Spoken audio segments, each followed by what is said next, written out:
Welcome to TV fast 9 news. TDP కూటమి తీసుకువచ్చిన తల్లికి వందనం పథకంపై వైసీపీ నేతలు తీవ్ర స్థాయిలో విమర్శనాస్త్రాలు సంధిస్తూ ఉండడం తెలిసిందే. దీనిపై ఏపీ మంత్రి నిమ్మల రామానాయుడు స్పందించారు. కూటమి ప్రభుత్వంపై బ్లూ మీడియా తప్పుడు ప్రచారం చేస్తోందని మండిపడ్డారు. తల్లికి వందనం పథకానికి స్వస్తి పలకామంటూ అవాస్తవాలు రాస్తున్నారని అన్నారు.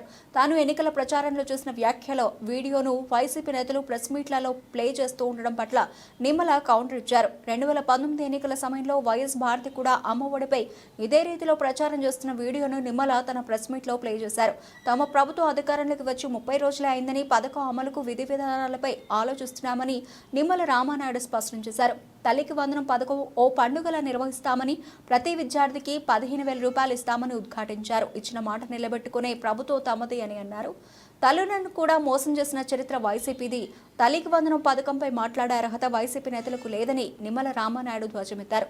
ఇంట్లో ఎంతమంది పిల్లలు ఉంటే అంతమందికి అమ్మఒడి ఇస్తామని చెప్పి మోసం చేసింది వైసీపీ ప్రభుత్వం కాదా అని ప్రశ్నించారు. 15,000 రూపాయలు ఇస్తామని చెప్పి అందులోనూ తగ్గించారని, అది కూడా 2020 నుంచి ఇచ్చారని ఆరోపించారు. 5 ఏళ్ల పాలనలో ఒక ఏడాది అమ్మఒడి ఎగ్గొట్టారని తెలిపారు. మళ్ళీ ఈరోజు తల్లికి వందనం మీద కూడా గత 2 రోజుల నుంచి ఏదైతే మీ బ్లూ మీడియా కానీ మీ యొక్క ఏదైతే విషపత్రికలో మళ్ళీ అబద్ధాలు అసత్యాలు అదే మాదిరిగా ప్రచారం చేస్తున్నటువంటి పరిస్థితిని నేను గత 2 రోజులుగా కూడా చూస్తూ ఉన్నటువంటి పరిస్థితి. ఏదైతే ఇంకా తల్లికి వందనం మీద ఇంకా మేము ఎటువంటి విధి విధానాలు ఇంకా రూపకల్పన చేసుకోనప్పటికీ, ఎందుకంటే ఇప్పుడు ఏదైతే జగన్మోహన్ రెడ్డి మాట ఇచ్చి మడమ తిప్పి అమ్మఒడి ఒకరికి ఇస్తూ ఉంటే ఎంతమంది పిల్లలకి ఇస్తూ ఉన్నారు, ఆ ఒక్కరికి కూడా ఎంతమందికి ప్రభుత్వం ఎగ్గొట్టింది. మేము ఏదైతే హామీ ఇచ్చినటువంటి ప్రకారం 2 ఉంటే ఎంతమందికి, 3కి ఇస్తే ఎంతమందికి, ఎంతమంది పిల్లలకి ఇస్తే ఎంత మనం బడ్జెట్లో మరి పెట్టాలి, ఇటువంటి వాటన్నిటినీ కూడా మేము ఇంకా విధి విధానాలు ఇవన్నీ కూడా ఆలోచన చేసి ఈ తల్లికి వందనం ఎప్పటి నుంచి ప్రారంభించాలి అనే దాని మీద ఇంకా మేము ఆలోచన చేస్తూ ఉంటే మరి ఈలోపుగానే తల్లికి వందనం మంగళం పాడినట్లుగా మరి వీళ్ళు విష ప్రచారానికి పూనుకోవడం అంటే చాలా చాలా సిగ్గుచేటు. ఎందుకు సిగ్గుచేటు అంటున్నానంటే, తల్లికి వందనం గురించి ఈ వైఎస్ఆర్సీపీ నాయకులకు మాట్లాడేటువంటి అర్హత లేదు అని ఎందుకు చెప్తున్నానంటే, ఆ రోజు ఏదైతే అమ్మ ఒడి గురించి ఆ రోజు ఎన్నికలకు ముందు ఇంటింటికి ప్రచారం చేసినప్పుడు ఆ రోజు చాలా క్లియర్గా మీ ఇంట్లో ఎంతమంది పిల్లలుంటే అందరికీ కూడా అమ్మ ఒడి ఇస్తాము, 2 పిల్లలుంటే 30,000 రూపాయలు ఇస్తాము. ఆల్రెడీ ఇప్పుడే మీకు ఈ ప్రెస్ మీట్ అయినట్టు నా వీడియో కూడా స్వయంగా ఆ రోజునటువంటి ముఖ్యమంత్రి మరి జగన్మోహన్ రెడ్డి సతీమణి భారతీరెడ్డి గారు ఇంటింటికి వెళ్ళి 2 పిల్లలకి 30,000 రూపాయలు ఇస్తామని ఎట్లా ప్రచారం చేశారో ఆ వీడియో కూడా మీకు ఇప్పుడే మరి చూపించడం జరుగుతుంది. దీని తర్వాత ఈ రకంగా మీరు 2 పిల్లలుంటే 30,000 రూపాయలు ఇస్తామని ఆ రోజు చెప్పి అధికారంలోకి వచ్చిన తర్వాత మరి మాట తప్పి మడమ తిప్పి ఆ రోజు 2కి మేనమామగా ఉంటానని చెప్పి మరి ఒక్కరికే మీరు మేనమామగా ఉండి ఆ యొక్క పసి పిల్లలను కూడా మరి వాళ్ళ తల్లులను కూడా మోసం చేసినటువంటి చరిత్ర మీది కాదా అని చెప్పి నేను అడుగుతూ ఉన్నా. అదేవిధంగా ఆ రోజు మీరు 2019లో మే నెలలో అధికారం చేపట్టిన తర్వాత మీరేదైతే మీ ఎన్నికల హామీ ఏదైతే అమ్మఒడి ఉందో దాన్ని మరి ఒకరికే ఎగ్గొట్టినటువంటి ఇచ్చి మరొకరికి ఎగ్గొట్టినటువంటి ఆ అమ్మఒడి సైతం ఎప్పుడు అమలు చేశారు మీరు? 2020లో. 2019లో అధికారంలోకి వచ్చి ఆ మోసం దగా చేసి ఒక్కరికి ఇస్తానన్న అమ్మఒడి కూడా 2020 వరకు కూడా మీరు ఆ పథకాన్ని అమలు చేయనటువంటి మీరు 30 రోజులు కూడా మేము అధికారం రాకకుండానే మరి మమ్మల్ని ప్రశ్నించేటువంటి అధికారం మీకు ఎక్కడుందని చెప్పి వైసీపీ నాయకుల్ని ప్రశ్నిస్తూ ఉన్నా.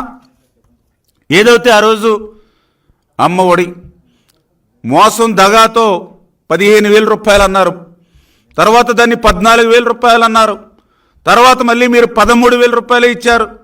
ఆఖరికి మొన్న ఎన్నికల ముందు చూస్తే చాలామంది తల్లుల అకౌంట్లకి ఆ 15,000 లేదు, 14,000 లేదు, 13,000 లేదు, కొంతమందికి అయితే 9,000, 7,000, అది కూడా 2-3 విడతలుగా అందినటువంటి పరిస్థితి దుస్థితి మొన్న ఎన్నికల ముందు కూడా ఆ తల్లులందరూ కూడా మాతో చెప్పినటువంటి పరిస్థితి.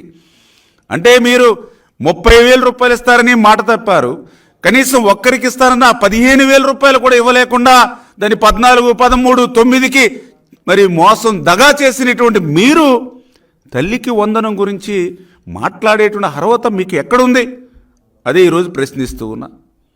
అంతేకాదు, పోయిన ఆ మోసం దగా చేసినటువంటి ఆ 13,000 అయినా ఆ 9,000 అయినా 5 సంవత్సరాలు మీరు ఇచ్చారు అధికారంలో ఉన్నప్పుడు, మళ్ళీ 1 సంవత్సరం అమ్మ ఒడిని ఎగ్గొట్టారు. ఇన్ని వాస్తవాలు కళ్ళకు కనిపిస్తూ ఉంటే మరి ఈవేళ సిగ్గు లేకుండా తల్లికి వందనం గురించి మీరు ఎట్లా మాట్లాడగలుగుతారు? అందుకే నేను మళ్ళీ చెప్తూ ఉన్నాం, మీ మాదిరిగా ఇట్లాంటి ఎగ్గొట్టడాలు లేకుండా, మీ మాదిరిగా ఎటువంటి కోతలు లేకుండా అక్షరాల ఏదైతే మాట ఇచ్చామో ఆ మాట ప్రకారం ప్రతి విద్యార్థికి కూడా 15,000 రూపాయలు, ఎంతమంది పిల్లలుంటే అంతమందికి కూడా ఆ 15,000 వీడియోస్ ఒకసారి ఏదైతే భారతిరెడ్డి గారు మరి ఏదైతే వీడియో ఆ రోజు ఇద్దరికి ఇస్తానని చెప్పి ఏదైతే 30,000 రూపాయలు ఇస్తానని ఏదైతే మాట్లాడారో, మరి ఈ మంత్రులు ఎవరైతే మాజీ మంత్రులు ఎవరైతే ఉన్నారో మరి సిగ్గు లేకుండా ఏవైతే మాట్లాడుతున్నారో ఒక్కసారి మీ ఏదైతే మీ మాజీ ముఖ్యమంత్రి గారు సతీమణి ఏం మాట్లాడిందో ఒక్కసారి మీరే వినండి. 15,000 ఇద్దరు బిడ్డలను బడికి పంపితే 30,000 తల్లికి సంవత్సరానికి. రిపీట్ చేయమా మళ్ళీ. పిల్లలను బడికి పంపితే తల్లికి 15,000 ఇస్తారు. ఒక బిడ్డను బడికి పంపితే 15,000, ఇద్దరు బిడ్డలను బడికి పంపితే 30,000 తల్లికి సంవత్సరానికి. చూడండి, చాలా క్లియర్గా నిన్నేదో ప్రజల తిరస్కారానికి గురైనటువంటి నాని లేకపోతే అమ్మటి వీళ్ళు మాట్లాడుతూ ఉన్నారు వీడియోలు పెట్టి. ఆవిడ భారతిరెడ్డి గారా అవునా కాదా, లేకపోతే ఆ మాటలు ఆవిడని మాట్లాడినట్టు మాటలా కాదా? ఈవేళ వాళ్ళు దానికి సమాధానం చెప్పమనండి. అంటే 5 సంవత్సరాల్లో మీరు ఇచ్చినటువంటి మాటను ఏ రకంగా ఎగ్గొట్టి మోసం దగా చేశారు.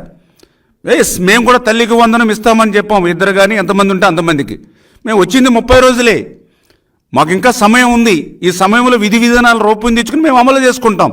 ఈ లోపుగానే తల్లికి వందనంగా మంగళం అని ఎట్లా మాట్లాడగలుగుతారు?